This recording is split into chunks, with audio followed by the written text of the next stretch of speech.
Prince Harry hopes his openness will break harmful stereotypes of men's mental health. Prince Harry sat down with a leading trauma expert to discuss his difficulties growing up and said he hopes to shine a light for other men who are experiencing mental health issues.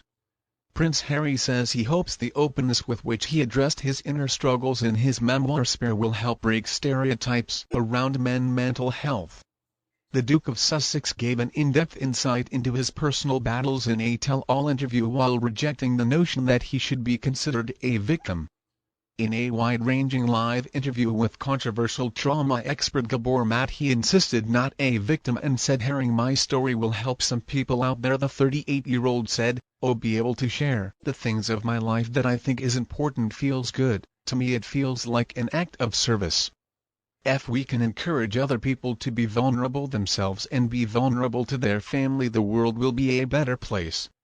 The Duke of Sussex was diagnosed with attention deficit disorder by the academic. Dr. Matt said, reading the book, "I diagnose you with ADD. I see it as a normal response to normal stress." The Hungarian-Canadian Drive noted that the condition can be healed at any age.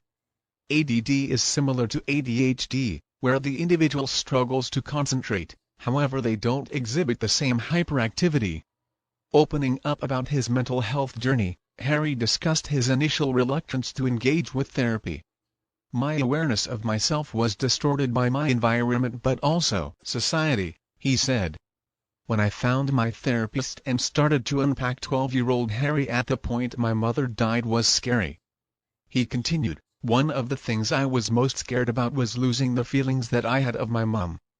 I thought that if I went to therapy it would kill me and that I would lose whatever I had left, whatever I managed to hold on to of my mother, and it turns out that wasn't the case. I didn't lose that, it was the opposite. I turned what I thought was supposed to be sadness to try and prove to her that I missed her into realizing she just really wanted me to be happy, and that was a huge weight off my chest." The California-based royal noted the emotional distance prevalent amongst his relatives. He said he intends to behave far more affectionately towards his own children. "I feel a huge responsibility not to pass on any trauma or negative experiences that I've had as a kid or as a man growing up.